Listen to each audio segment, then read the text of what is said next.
Everything is personal right here. Everything is personal right here.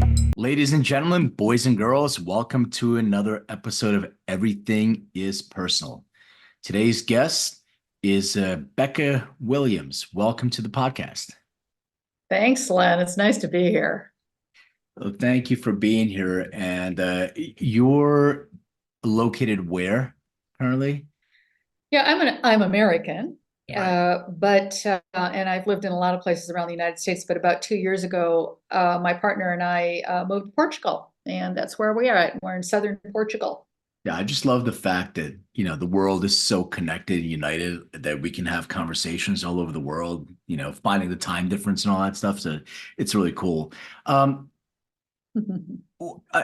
just curious, like I usually start out by like kind of finding out a little bit more about you, but I'm really curious because I read that you posted something about, and I'll paraphrase, that we're tired of talking about trauma. And my question is, like, do you feel that all this talk about trauma and trauma is sort of desensitizing us a little bit to it? Let me give that a think. Desensitizing to it, so it could go either way, right? Desensitizing, or it could heighten it. Uh, yeah, I like putting it on the table. I like the idea that people can understand what trauma is and how it might show up in their life. Because what we know now is that we all have incurred trauma in one shape or another, either like myself, developmental trauma where I was just marinated in abuse during a really volatile childhood, or just a one-off. I mean, I'm working with a client now who is a professional bicyclist, and she had an accident where a car ran into her, and she had huge amounts of anxiety about it's her passion, biking, but she had huge amounts of anxiety in getting back on the bike and going out there. So that's trauma. That's one off also. So to be able to work with that. So I think, putting it on the table so that we can hold it up and kind of look at it is really important. Maybe we can define trauma the way that you kind of define it, just to kind of set the table. So we're speaking about it in the right context. What is trauma? Yeah, well, to me, it is some injury. And remember, we're all so different. I'm a clinician. I'm trained as a clinical nutritionist, and besides the work I do. But we're all biochemically individual. So something that might have been an incident in one person's life is not going to traumatize them, whereas in another person's life it could very much so be so. So it really is, it's like a physical trauma, only it's a physical injury, only it's an emotional injury, and it depends on how deep and how long that went. And so these injuries, they end up incorporating into our bodies. And I teach. I pull from yogic science, so it is embedded in our energy body, in our emotional body as well. And so and we know that Western science talks about it being stored in the organs of our body, our nervous system. So the big question is, how do we get that out? And so obviously the people who you've talked to and everybody who's out there, leading experts around it, like Peter Levine, for instance, Gabor Mate, have their way of releasing and bringing up, processing and letting go the trauma.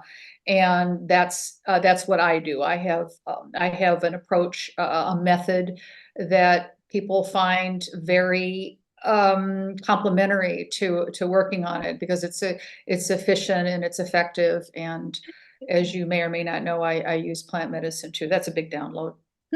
Yeah, no, we'll definitely get into that. But let me back up and sort of go into your own origin story so we can let people know a little bit more about you. Where did you grow up? Yeah, I'm a Midwest girl, a small town, small city Midwest girl. So I grew up in Iowa, in Sioux City, Iowa, Okay. and worked in the Midwest for quite a while, including Chicago. Uh, Maybe get into your childhood a little bit. Were your parents together, married? Were they separated, divorced? Did you have siblings? Or do you? Yeah. So I was pretty lonesome, pretty much all by myself, as isolated. I was around people, I was around my caregivers. And when we say caregivers, we don't necessarily mean that they're actually offering care. But my mother and father were divorced when I was about 4 years old. And the reason for that is that my mother had gotten pregnant with another man's twins. And my father got very angry and divorced and went as far away as he could. He went down to the desert southwest and remarried there and had a family there. So I was relegated to my mother and my stepfather, and then the two twins that they had, who were my half sisters. And it was pretty bleak. My mother was, mentally ill back in the 50s and 60s. We really didn't understand these things. And she would self-medicate with alcohol. And she became a very belligerent and angry, abusive drunk. And this was throughout my entire childhood. And my father, by extension, because he hated my mother, hated me. And so he didn't have a lot to do with me. And my stepfather, my stepfather was very traumatized. And, as we know, traumatized people are attracted to traumatized people. And so this man who was my stepfather, I think that he was probably threatened by me, this little blonde, precocious girl. And his nickname for me was the big idiot. So I was raised with that nickname by my stepfather. So as you can imagine, I always questioned my intelligence around around that. So it was a difficult situation. I was not really welcome into that household. There was no room for me, so it's just kind of a throwaway. Both,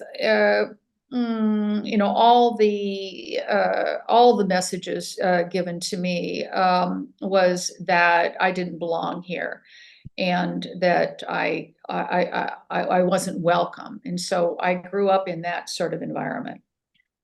Why do you think you were called the big idiot? And I asked this because there's I didn't have the same type of childhood that you did, but my dad used to call me like lazy, not an idiot, but so my parents came from the Soviet Union, so I'm trying to translate in Russian what he called me in English. It was a lazy do nothing dummy kind of thing.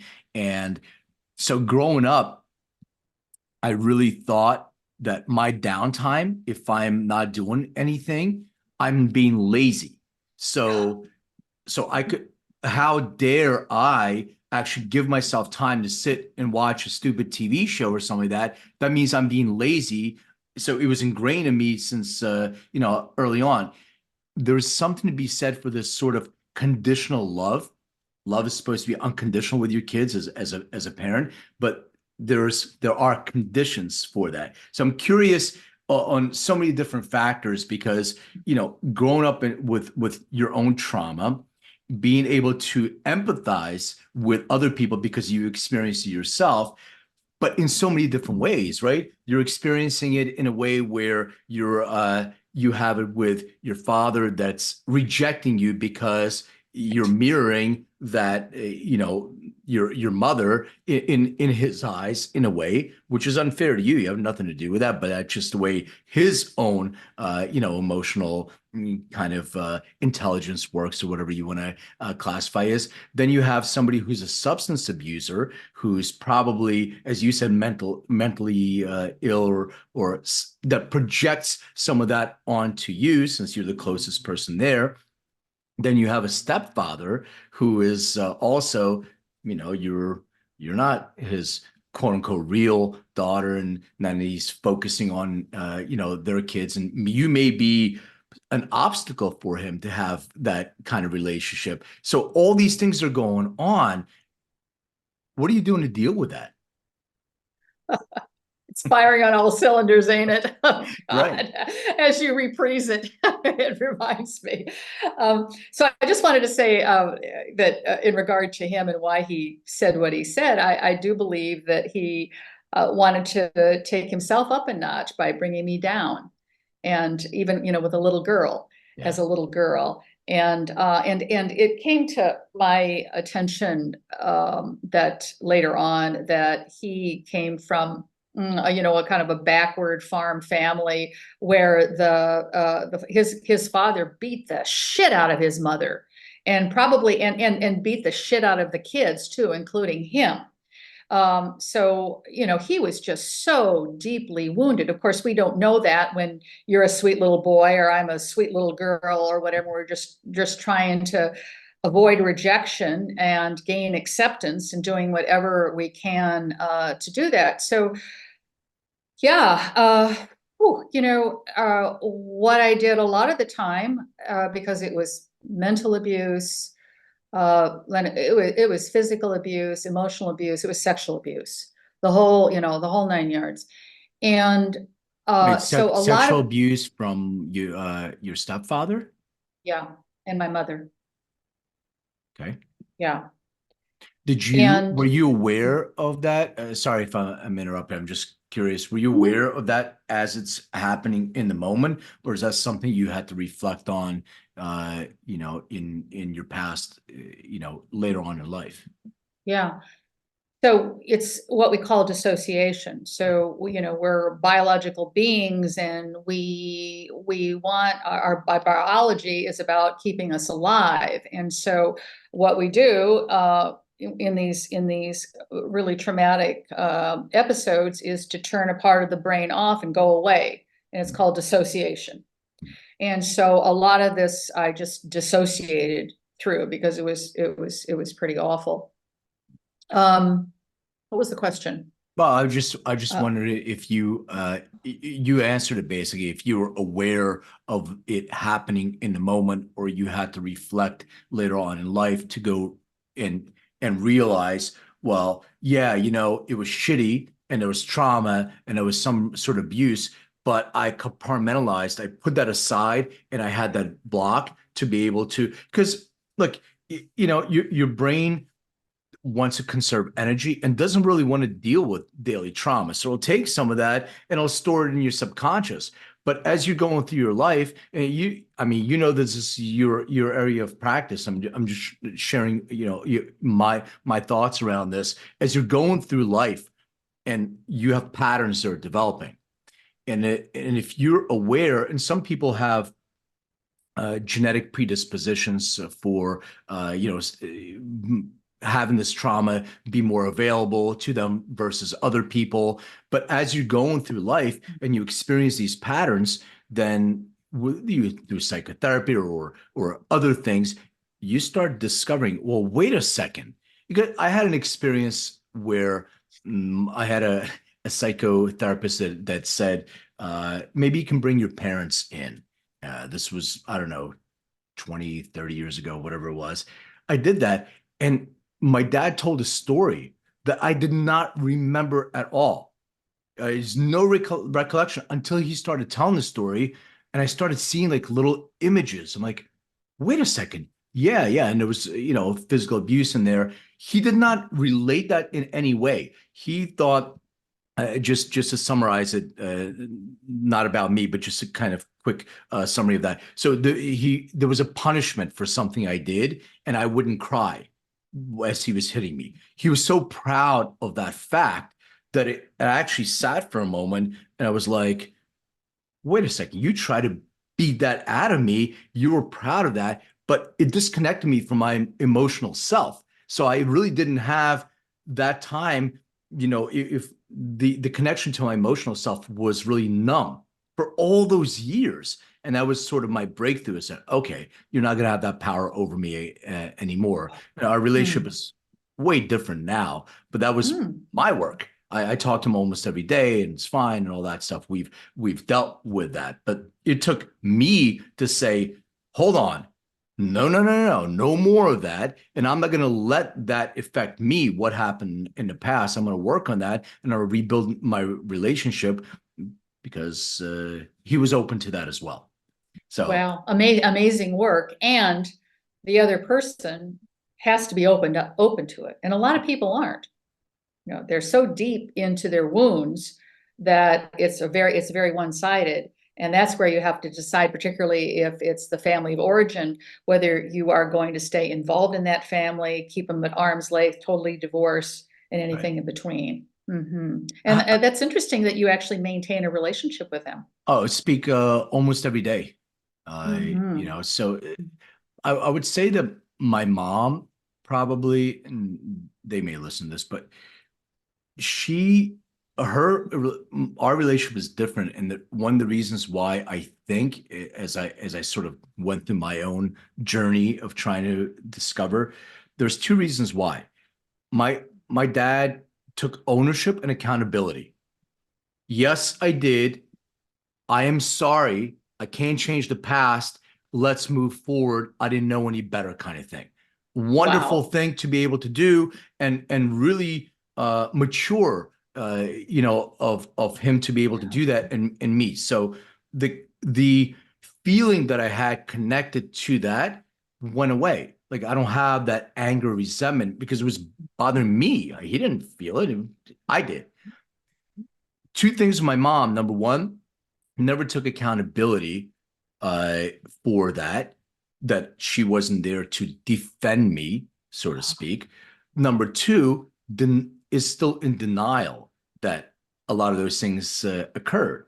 So we still have a little bit of an interesting relationship because I think you're just having accountability and saying yes and I'm sorry. It's like half of the battle right there, and let's start to rebuild. A lot of people just push that away.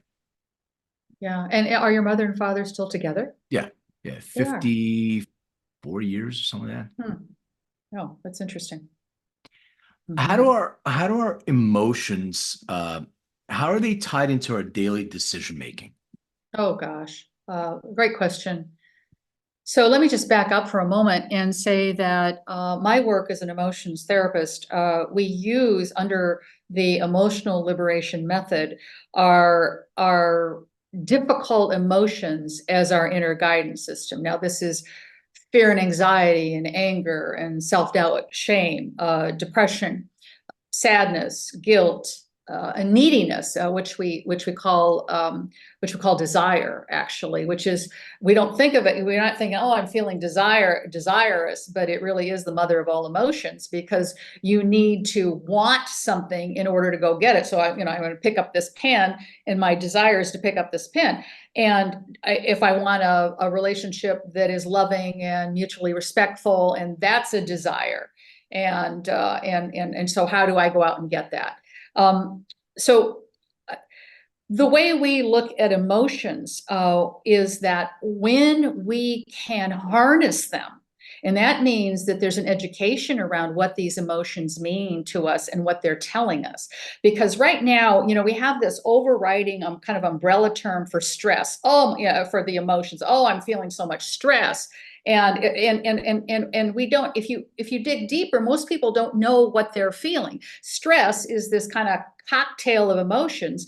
And what we learn in this work is to be able to identify what we're feeling and, importantly, why we're feeling it. And so every day, can bring up new emotions for us. I mean, let's say we're just walking along and minding our own business, and something comes out of left field. Somebody says something or does something, or maybe we have an errant thought that comes up, and then we are off to the races, right? We are triggered, and then we are off to the races. And what do we do? How do we manage it? That's how I work with people in these trigger patterns to actually turn them around. Understanding, we go step by step, understanding why they're happening. Generally speaking, oftentimes it is with a significant other in our life, a family member. What I mean, if you found a pattern with your mother, for instance, so every time she says something, you just go off the rails and explode, or whatever that might look like. And it happens every time. A lot of who I work with are couples or those who have significant others, and they're just in this constant loop, this spiral. I was just working with a woman whose significant other is very jealous of when she goes out with her girlfriends or has social engagement. She's a very busy professional, and she gets very indignant about him saying, I don't want you to go out, and she feels like he's controlling her. So there's this spiral he's needy and wanting something from her and wanting to be engaged, and she gets angry and blows up because she perceives it as controlling her, and that's the last thing she wants, is to be controlled. And so what we do is look at these patterns and the steps in them and start reorganizing ourselves so that we have a new awareness and new approaches to deal with this. Do you think that, it's interesting that you're doing this couples work. I'm divorced. I'm in a great relationship now, but I ran. So part of my quote unquote divorce therapy was I was looking for a support group for men, and I couldn't really find one. So I started one. It was called Rebuilding Your Life After Divorce. And then women started emailing saying, hey, is this just for men? I was like, you know what, why don't we get a women's perspective? So, at some point we had like 700-800 people. I did this for like 4 years, and this is my therapy. I have no knowledge. I'm not a therapist. I'm not trained in this.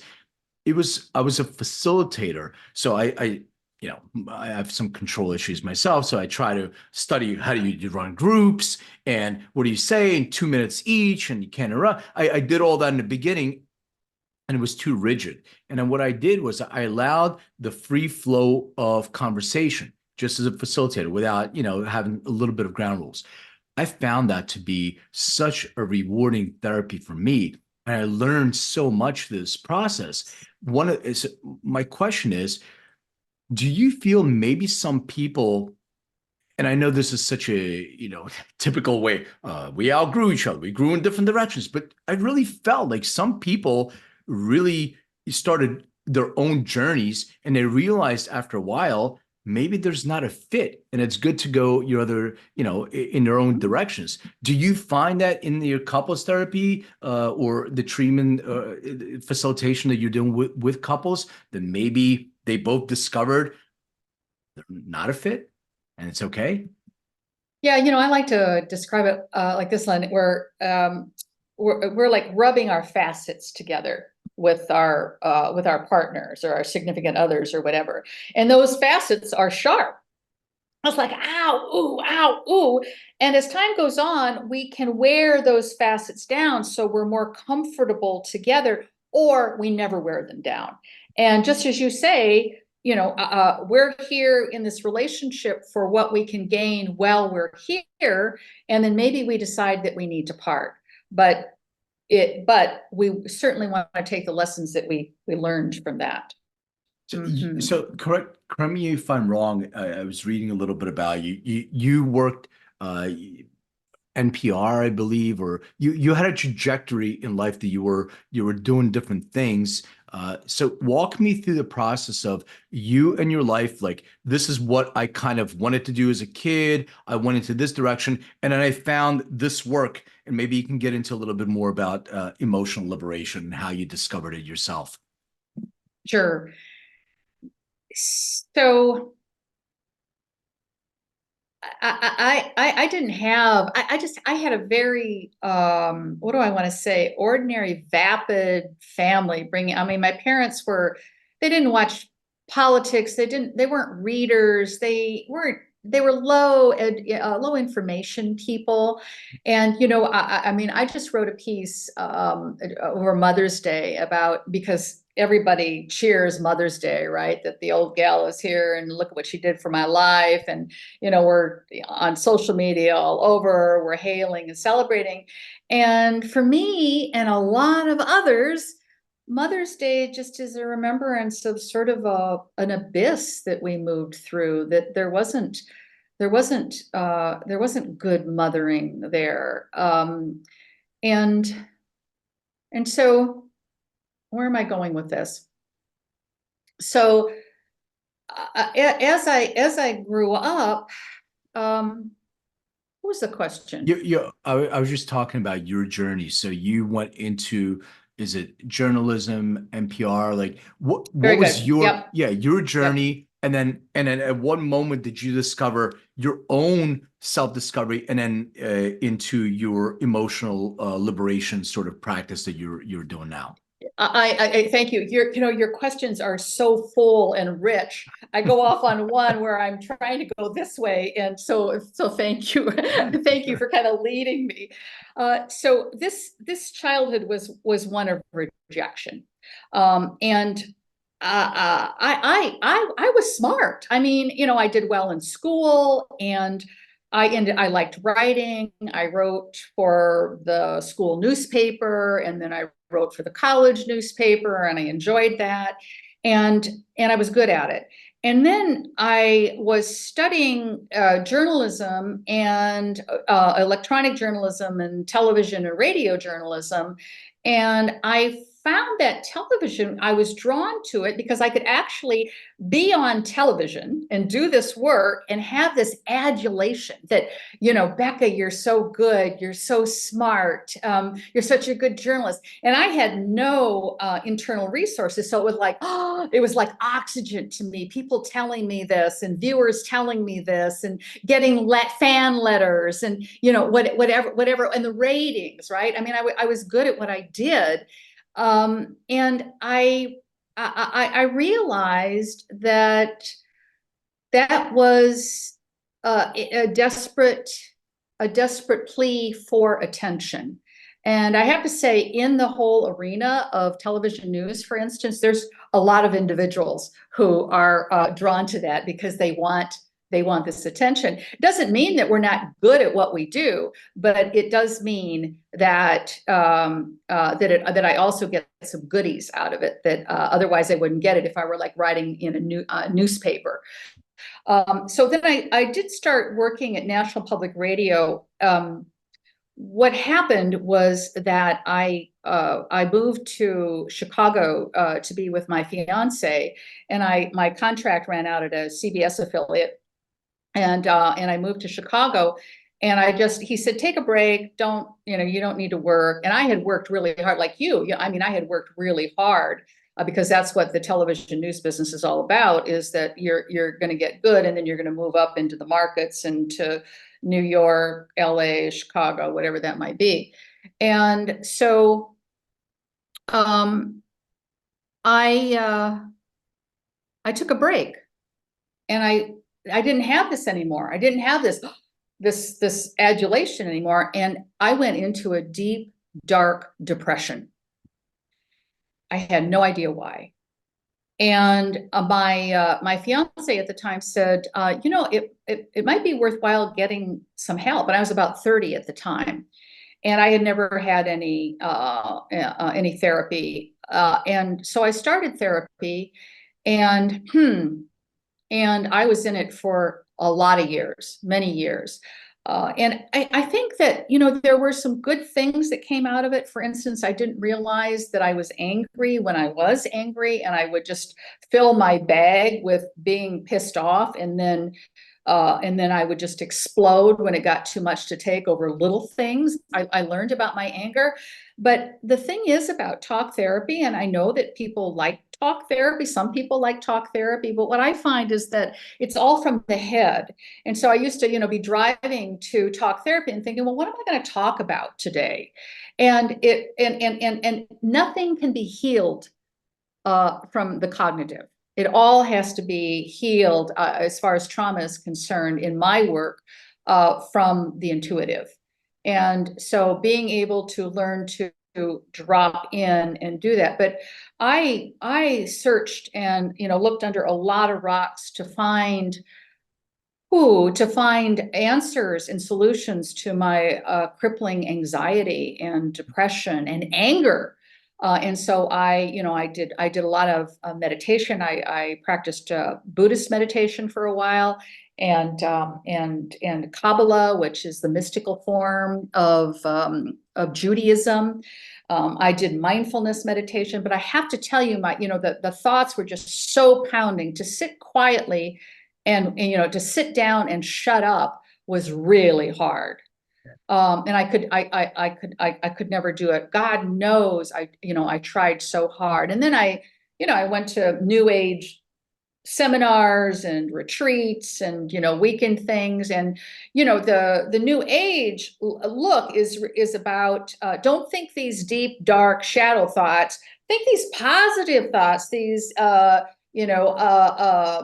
these uprising thoughts. And so then I would leave after I was done, and I, you know, a day later, the neural pathways would just default to the anxiety and the anger. And so let me say that in college, which was a long time ago, someone offered me a joint, and I got high and I felt better.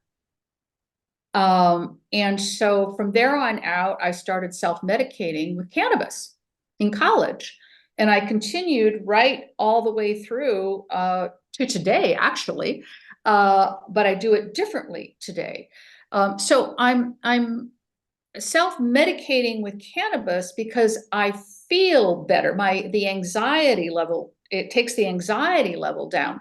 But the fact of the matter is that when I was a professional in television news and national public radio, I couldn't be stoned all the time. So, you know, what happened was it was palliative, that I felt better while I was under the influence. But when the influence waned, the emotions would come back. So in 2014, I encountered a method called emotional liberation, and it was the creator and developer of it is a 40-year Kundalini yogi, and he developed. Well, I have the book right here. It's called Emotional Liberation, and I was introduced to it. The work found me. I went to a yoga class, and the teacher was teaching this. It includes some Kundalini practices, and the work that I did in that session was so amazing and stunning that I felt so much better afterward. I started asking about it, and then I started looking into it, and I found him, and he was just starting, this book was just coming out in 2014, and he had a year-long program, and I joined it. And so I continued, what do I want to say, medicating with cannabis a little bit. So through this work, there were about 12 people in the course. And I found, not to be judgmental, but I found that my healing was accelerated when I did this little bit of cannabis. So it was really the spiritual cannabis. You know, I mean, I call it the third wave of cannabis, where the first The first wave, and I'm not telling you anything that you don't know, but the first wave is recreational or adult use, right?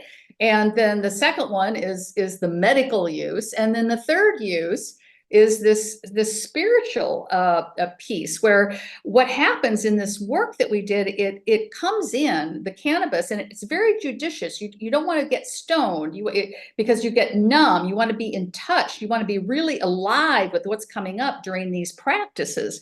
And I just used to do a little bit of this, and wow, I mean, things were just moving through. It was amazing. And the big piece of this was that it wasn't palliative. It wasn't just I'm under the influence now, and then when I'm no longer high, that it's all going to go away. I was actually affecting huge changes in my body with the neural pathways, and the cannabis would come in, it would amplify the emotion, and I like, and then I started teaching this. Which was really special, because when I started healing from this, and I did this work for about 4 years and became a facilitator. It's really very new. It's revolutionary. And I'm one of the few practitioners or facilitators of it. And when I started including cannabis and the creator and developer of emotional liberation, I didn't pull any punches. I said, this is what I'm doing. And he said, well, Beck, you can do whatever you want, but that's not my thing. And so I started, I was living in Denver at the time, Denver, Colorado, and I started cannabis elevation ceremonies with this work. And the big deal was that when the influence of the cannabis went away, I was still feeling healed. I mean, it was because of the work. So the work is the emotional liberation work is a framework, and then you can pour plant medicine into it. And I these days I'm doing psilocybin microdosing with it, and the cannabis as well for those who want it. But what happened when I started doing this work?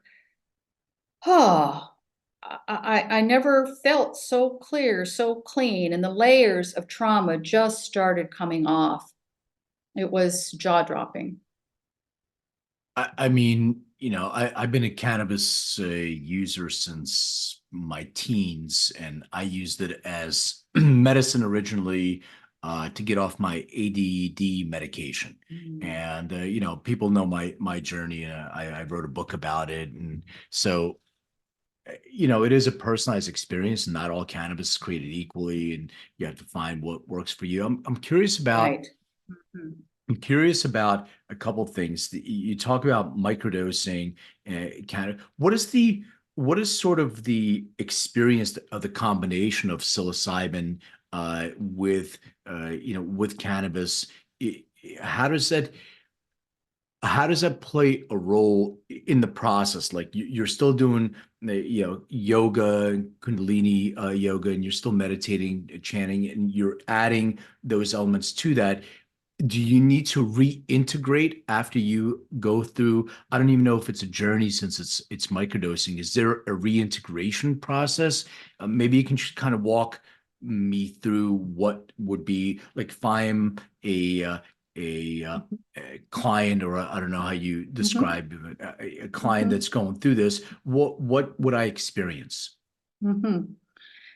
Yeah, so I want to just circle back to the cannabis, because what I found in this work, and it's all experiential, is that a good combination of cannabis is CBD to THC. Okay, so the two stars, the two cannabinoids, and there's so many. What are we up to? 140 cannabinoids now, something like that, identified. So the CBD, we know from research, relaxes the fight or flight response. CBD does that. And then the THC comes in and amplifies the emotion. And so the combination, I like twice as much CBD as THC in judicious, just, a toke or two. And so that just brings everything up and through. It's a lovely combination, because if we do too much THC, it can numb us and we can lose the effects of this work. So people can use cannabis and have throughout the uh, the uh, the COVID epidemic. My students all did cannabis, and then I started trying out microdosing with this work and seeing that it was very effective, because what happened, and you know my background now with this trauma, I mean, it was just so deep. The rejection, the shame went so deep that, and this is more the art, than the science, uh, because I believe that, that trauma of shame was lodged into my emotional body, my energetic body, and the cannabis didn't go that deep. So I started working with the microdosing psilocybin, and it really moved stuff through more. So that was for me the time then I started inviting my student body to use psilocybin if they wanted to.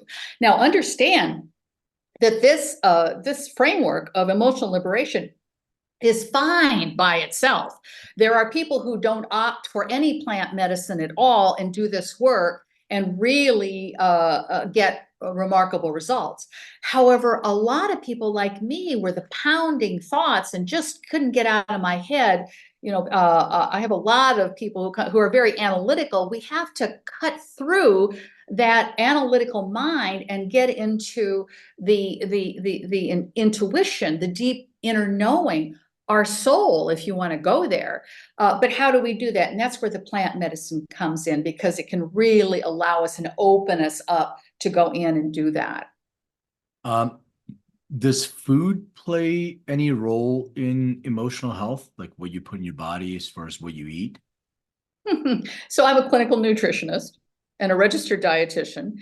And, Len, it's a good question, because I went into dietetics because my then husband had been diagnosed with a form of leukemia, and the Western medicine docs, the oncologists, told him to go home and wait to get worse, because there was nothing they could do about it. And once they got worse, and the counts, the white blood counts were high, really high, that maybe they can do some radiation or something. And I was like, what? What are you talking about? I was working at National Public Radio in Chicago at the time. And so I just quit my job. And, being a reporter, I know how to research and explore and spelunk. So I started looking, because I couldn't imagine that they're telling him to just go home and get worse. And so I came across something called the macrobiotic diet that comes out of Japan. Macrobiotics is a way of life, and true to form, we Americans just pull one thread out of it. It was the diet. And so I put him on it, and I put me on it. I was a professional woman. I didn't even know how to cook, but I quit my job and I learned how to do this in this way. And so it was mostly vegetarian. It was I would boil the aduki beans and the sea vegetables and make sure the rice was done, and just all sorts of stuff like that. And in about 6 to 8 months, we went back, and his blood panels had all turned around back into the normal range. And the doctors called it spontaneous remission. And I said, oh, wait a minute. I said, the nutrition, blah, blah. And it was basically a pat on the head saying, there, little girl, nutrition has nothing to do with it. And so I thought, this is wrong. This is so wrong. So I went back to school. I dropped off the face of the earth, and I studied nutrition. And I started writing about it. I started interviewing. I became a health editor for a group of magazines, and I started interviewing people on the cutting edge of what we call functional medicine and functional nutrition now, with supplementation and the right kind of food. And it helps. It really is important what we put into our bodies. But let me say, if we are traumatized, what we eat is not going to heal that. That it's adjunctive. And I like to I like to have a good diet. You know, sometimes I eat too much sugar and I drink coffee. But most of the time I stay away from a lot of the processed white sugar and flour foods because they don't have any there's no nutrition in those things. So there's a whole, as you know, I mean, nutrition is a science. There's a whole thing that I could say about nutrition and what you do and how you do it. And we want to take care of ourselves physically. That's one way to do it. But don't expect it to heal you of trauma. But if just to counter what you're saying in a way, if you are eating poorly and you're also going through emotional challenges, perhaps what you put in your body that's inflammatory, now you're not feeling well physically, that can affect your mental health. So if you're working in parallel on your physical health, your physical well-being, you're putting good things in your body, you're reducing inflammation, you're reducing the autoimmune response to the extra cortisol that's in your bloodstream, all those different things, perhaps it'll give you, I don't want to say an easier path to help address your emotional needs, but it removes an obstacle that may be a self-imposed obstacle. Would you agree? Oh, no question. Yeah. And I talk about this, although in my masterclass courses, we are chock full of a lot of material. And so I will touch on it. For instance, I like to see that everybody has magnesium, because magnesium is such an important coefficient for countless actions in our bodies, to have that, and things to feed the brain, of course. Yeah, I agree with you. I agree with you, and I certainly draw on my nutrition background to support people in that way. Yeah, you just brought this up. I was going to ask you about what your thoughts are on supplements and and microbiome and all these different Yeah, things that we yeah. put in our bodies, because and maybe you can describe like what you do. Is it in a retreat setting, or do people come to you? And what maybe you can describe a little bit of the program and what it entails as well, or the different types of Mhm. programs that you have. Yeah. So I have in October, I have my retreat coming up. And what I am doing this time is a dual track. So usually my retreats include either microdosing or not microdosing. And it's a week long here in Portugal.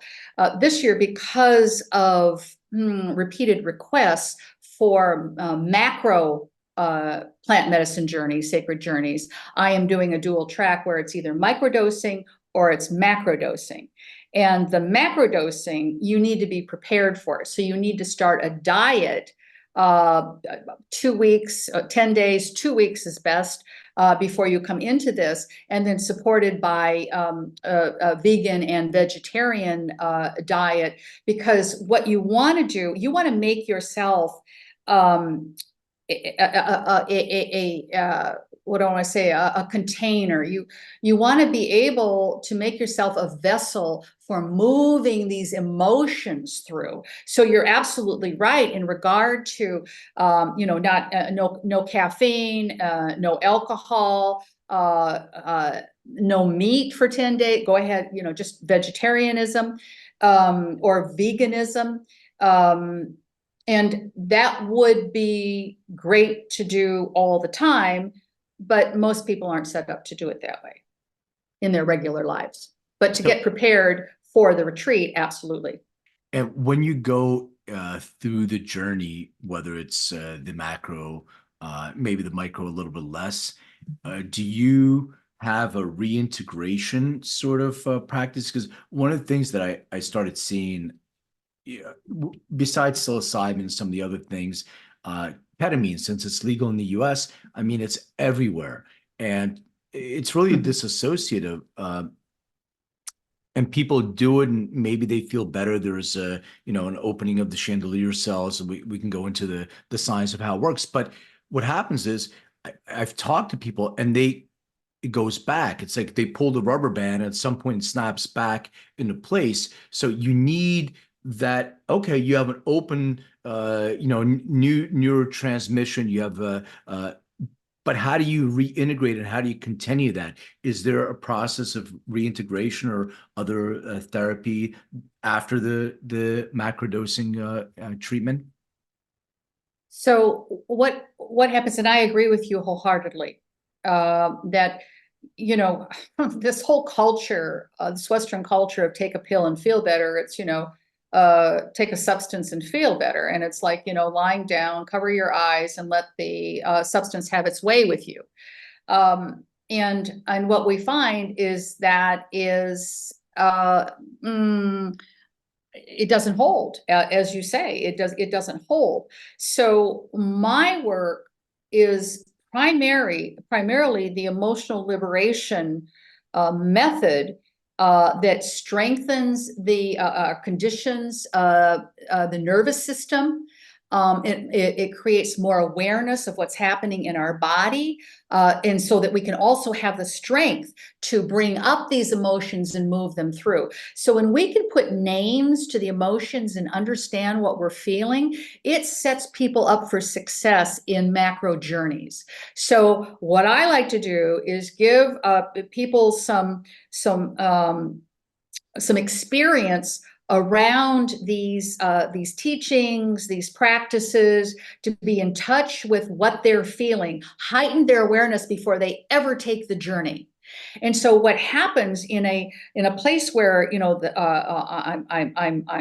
I'm a space keeper, and it's set and setting, as you well know. How am I going into it? Where's my head at, and what's the environment? Well, holding space is everything for me as a facilitator. I want you to be as comfortable as possible, because we know that when we go into these journeys, in particular macro psychedelic journeys, if we're scared, it's like, oh my God, what's going to happen? What's going to happen? That is such a prescription for a bad trip. And then there's this whole thing about there's no such thing as a bad trip. Yes, there's such things as a bad trip. I mean, and you can reduce that. You don't have to go through that shit. That there's a way to be able to, with the right facilitator, and I would suggest myself included here, that you will be taken care of, and you will gain security around feeling what you're feeling and going in and having the confidence of moving through this work. So the integration starts before the trip. The integration is woven throughout the whole process, because, as you've alluded to, we got these revelations, these incredible revelations coming up through us, and then we have this whole outer life out there where we have toxic relationships, and maybe it's not going so well with our partner or our family or our job. We don't like our job, or it's miserable. Well, what happens when you have all these changes and you go back out there? And so this work that I do prepares and equips people to have these changes here, and then to be able to successfully integrate out there. Yeah, it makes total sense. Like sort of this priming and then anchoring kind of process. So yeah, it makes total sense. All right, I'm going to switch gears for a minute and ask some questions related to music. Is one of my passions. I ask my guests these questions. Do you remember the very first concert that you ever attended? And if so, what was it? Oh, wow. You're going to laugh. It was at the Sioux City Auditorium, and it was REO Speedwagon. They were great back in the day. What was the last concert you attended? Oh, geez. Classical music orchestra. All right, well, maybe this may be interesting. So I ask my guests usually for the next year, you can only listen to 5 albums. Now, it'll give you some time to think as I'm describing this. You don't have to name the actual name of the album. It can be, a Stevie Wonder or whatever it is. So what will be those 5 albums? Well, so I suppose I'm going to be really unique and go with the Beatles to begin with. I like the Magical Mystery Tour album and, you know, those tracks. Leonard Cohen has always been a favorite of mine, and I particularly like I'm Your Man. I really appreciate chanting because of what I do. And so my playground is Hinduism. And so I love a lot of chanting, and Deva Premal is one of those that I like to listen to. Ellis Coltrane, you know, she has the journey in, what is it, Satchidananda, which is just spectacular.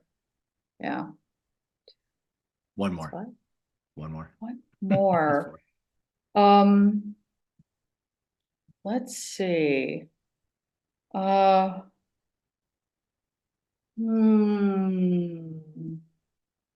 I would go with John Coltrane. I do like jazz. Me too. I mean, you kind of answered this already, but and I don't ask all my guests this question, but since you brought up cannabis, what has cannabis meant in your life? Oh, she's my savior. She she just, you know, I look at cannabis, Len, like, you know, we talk about medical marijuana or medical cannabis. She's medical. I mean, she is whatever. She's a non-specific amplifier, and she does whatever you need it to be done. And you know, I have this conversation with people who are going, well, you know, that kid, he just gets stoned all the time, and stoned all the time, and he sits in his basement and watches video games. You know, into couch, right? Into couch. And she has a way of wrapping people up and just kind of in the womb while they're working through this. Now, when that kid is ready to emerge from the basement after however long, years or months or whatever, he come out and there's no side effects, unlike a medication for, you know, for anxiety or for depression or whatever, all these terrible side effects. There's not a lot of downside to it. I mean, for particular individuals, perhaps, but the percentage of those is very small. Yeah, I'm a big believer in cannabis. Yeah, me too. All right, final bonus question. Please describe what your room looked like growing up. My pathetic little girl. Okay, I'm going to tell you one thing that really I remember about my bedroom. So my bedroom, I'm a little me in Sioux City, Iowa, right? And it's a small, and we live in this little dinky, little dinky house. And everybody else's bedroom, my sister and my stepfather and my mother in the front of the house, and I'm in this little tiny bedroom off the side of the kitchen. It's probably about 10 feet long, and it's very narrow, maybe 5 feet wide. I don't know. And I would get up in the middle of the night. We had a basement that was just hand dug. There wasn't a finished basement. It was just a big piece of dirt with this little house built on top of it. And I would get up at night and I would look on the kitchen floor, because the kitchen was right outside my door, and there would be all these big water bugs. I mean, scores of these big water bugs. And, you know, little girl, I was just fascinated. I mean, somebody else would probably just be scared shitless. But for me, it was like, wow, this is amazing. I got to tell you, Lynn, that I had a macro journey a few months back. And what was brought to my attention was, despite all of the abuse in that household, I was always watched over. I was watched over by those bugs, by the spirits in the basement that came up to surround me and embrace me and hold me. It was really quite a message that was given to me, that I was always watched over. That was my bedroom. That's great. I like that. So Becca, where can people find out more about you? Where can engage in your practice, your retreats, whatever information you want to let people know how to connect with you? Thanks for that invitation. So you know as well as I do in cannabis, I have been in this arena for a number of years, more than 10 years now, and social media has just whipped me into submission. I mean, I have lost accounts, I have been shadow banned. The latest was YouTube, where I get now 5 subscribers a month because it's so narrow that they don't allow me to be seen anywhere. So I always invite people to go to my website, and it's just simply my name, BeccaWilliams.org. And everything is there, BeccaWilliams.org. And I actually have that retreat that I mentioned coming up in October. I'm opening video-based courses from inner turmoil to inner peace, in regard to the whole program of learning what we call the 7 difficult emotions, so that you can apply them and use them as your inner guidance system. BeccaWilliams.org. Great. Becca, thank you so much for being on. I really appreciate it. It's such a great thing that you're doing. And I hope my audience and they tell other people about this, because, this work is so important. And you mentioned this whole vessel thing, but just to add to this, once we're working on our journey, we can amplify and resonate with other people and lift everybody up.